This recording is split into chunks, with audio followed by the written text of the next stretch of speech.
I know this looks really funky. It's sort of it's two pieces of clear plastic like this,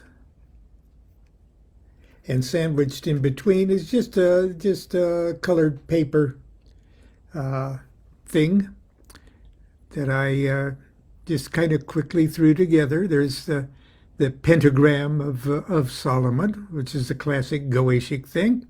And on the other side is the sigil of the spirit of the Goetia, one of the 72. Actually, it's number 72. This one is Andromalius, who brings back stolen things and other talents. And I've got this out because of something that occurred to me on this morning's walk. And just a couple of ideas that I wanted to share today about magic, okay, and about doing magic. And I've always said things like the only thing you can change with magic is yourself. Change yourself into the type of person that what you want to happen concerning an object of your operation happens to you. Like, obviously, I'm not the kind of person that wins the lottery, at least not yet. So it's not that I can directly change the lottery numbers, but I somehow or other, in some weird way, I have to change myself into the type of person that winning the lottery happens to, which is pretty far-fetched, but it's not completely far-fetched because people win the lottery every day. Okay. But the idea that the phrase, the motto, the slogan, the axiom that came to me on this morning's walk was that magic always works. And that if you want to truly identify yourself as a magician, you must be firmly resolved that your magic always works. It doesn't work sometimes. It works all the time. And if you're not perceiving that it is working, it's not your magic that is to blame. It is your perception, your lack of perception of seeing it at work.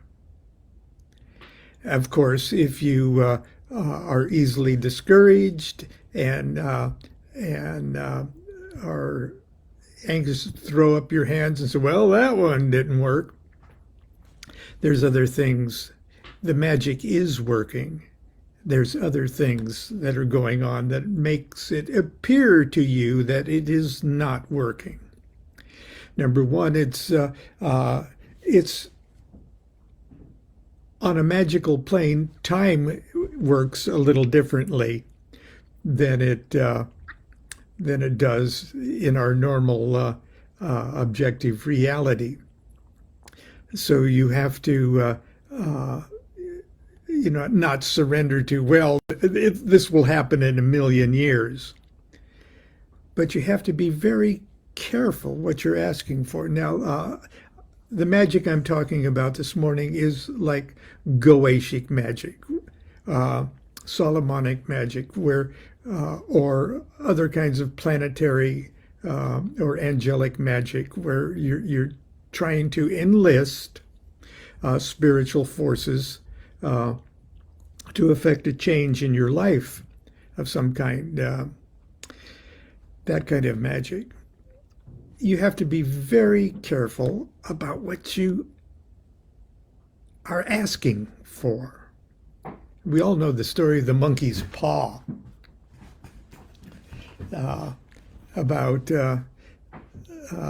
somebody gets 3 wishes, okay, and he chooses the wishes unwisely, and the third wish is always for death, and that's because the first 2 wishes were just so freaking stupid that the third one, the most merciful last of the third wish is death. It's irony upon irony kind of thing, but that's kind of how your life works too. Here's another little phrase. If it appears your magic is not working, it's not because the spirit isn't doing exactly what you ordered it to do, but it is doing exactly what you ordered it to do. And it's doing it in the only way that it can manifest in your life. And if that takes more time than you think to go to work, it might be in the unreasonableness of your request. Now, you can go out in the middle of the Sahara Desert where it hasn't rained in 300 years or something like that, and say, I order you to make it rain. Well, without the ingredients atmospheric ingredients to make it rain, you're going to be waiting a long time. But in some geologic epoch, it will rain there again. Flood, even. So, I'll give you one example, and it's an example, if you're familiar with my work, that you're quite familiar with. Very early on in my magical career, when absolutely everything I was doing was of an experimental nature as well as magical necessity. I wanted to, my life was pretty much a disaster. And I was pretty desperate to turn my life around, okay? And this is what I mean by be careful what you ask for. Because what is it that you're really asking for? This same issue comes up when you're doing divination, Tell me what I would like this to, I'd like to know this or that. But what do you really want to know? And when you finally find out what you really want to know, then the answer is screaming at you from all directions. Well, in magic, what is it that you really, really want? And you find yourself a spirit that you think gives that kind of stuff, and you got 72 of them. There's any number of spirits, but the Goetia has 72. That shows by tradition what they do. But is that what you really, really want? Now, my life was in such a desperate situation that I needed my life turned around.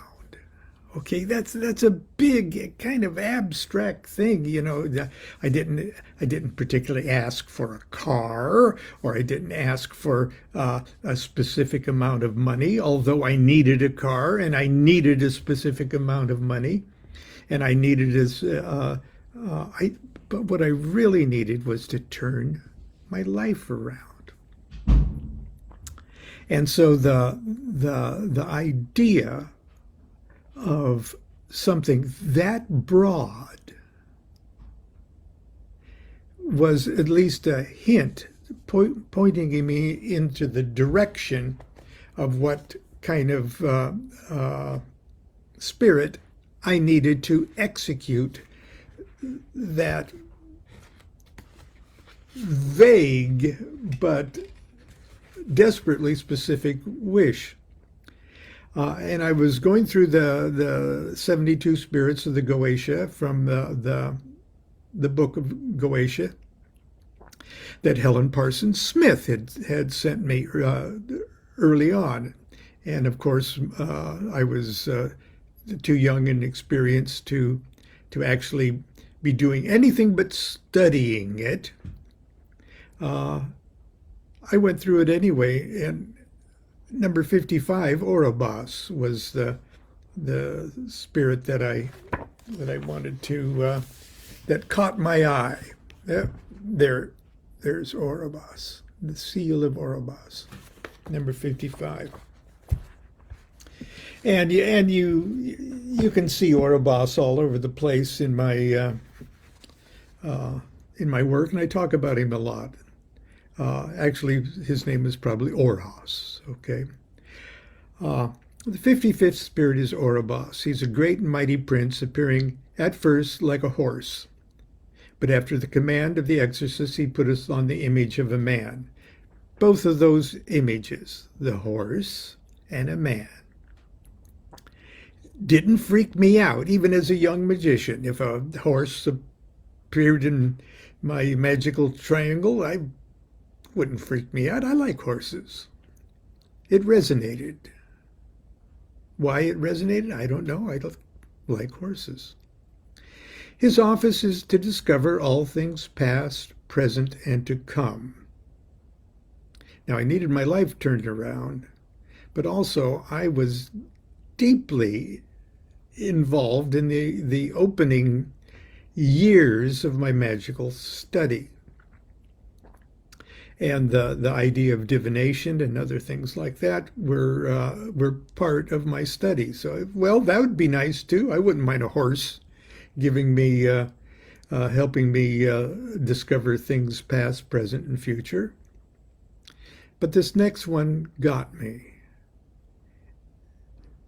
Also to give dignities and prelacies. Now, I didn't know what a prelacy was at the time. It's a church office. And dignities probably had a different specific meaning back in 1300 or 1400 when the material for the Goetia was being developed here. But the word dignity rang with me because that's exactly what my life lacked. Since I had left the music business, I had no sense of dignity whatsoever. For 14 years, music, recording, playing, my art was my life. And I gladly gave that up. But I didn't have the dignity to feed my family. I had not the dignity in just a few weeks to keeping a roof over their heads. It was dignity that I lacked. And I needed to turn my life around. I needed the dignity of sustaining myself and my family. And he gives the favor of friends and foes. Who couldn't want that? Okay. He giveth true answers to divinity and of the creation of the world. He's very faithful unto the exorcist and will not tempt him to be, will not suffer him to be tempted of any spirit. Okay, in my superstitious youth,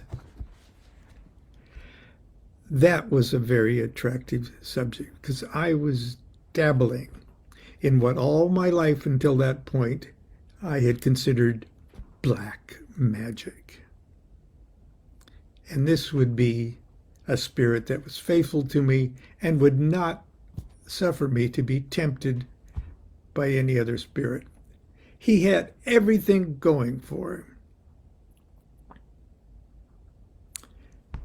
So that was my first Goetic evocation, and as you know, it was a comedy of errors. But the initial reaction when I said I needed my life turned around and I needed it turned around right now, within the hour. Okay, seemingly totally unrelated, arbitrary, unreasonable request. But it said yes. And after the trauma of the evocation, he knew I meant business. Well, my life didn't turn around immediately. Okay, in 1 hour, I felt pretty much that I was the same guy that I was before. If I was expecting something magically dramatic, smoke appears and all of a sudden I'm rich, and no, it didn't happen. I needed my life turned around. The demon said he'd do it. But within 1 hour, my old friend Mad Bob drove up in an old jalopy, I really mean a jalopy, and gave me the car. With that car, the next day I went out and got a job. I'd been gainfully employed, or at least employed, ever since that date. That little tiny bit of dignity, of the stability of that, worked itself out for years, over the years. Thank you, dear, for returning the scissors. That worked itself out over the years. If I wished for $1 million, I wouldn't have got $1 million. Did I have knowledge of the past and present and future? Well, I've got divinatory skills. Do I have prelices, which I didn't know what it was? Within 9 months of the evocation, I just stumbled into the EGC, or the OTO's ecclesiastic world, and became consecrated a bishop.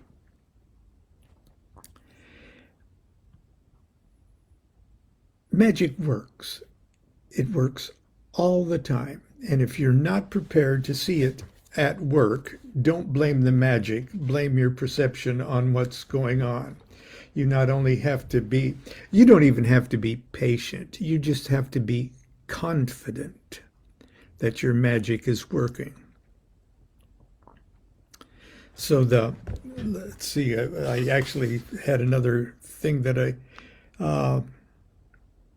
yes, to truly identify yourself as a magician, you must be firmly resolved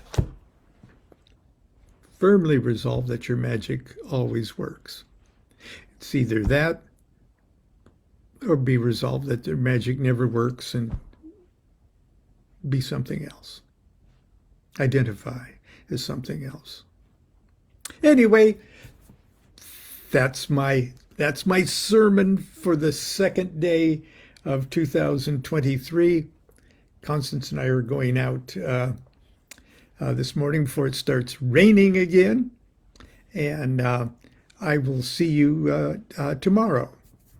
Now, tomorrow I'll be home on Tuesday, because we're going to go do our shopping, probably in the downpouring rain on Wednesday. Anyway, we'll see you tomorrow. Continue to be good to yourself, be good to each other, be a magician. Love is the law, love under will.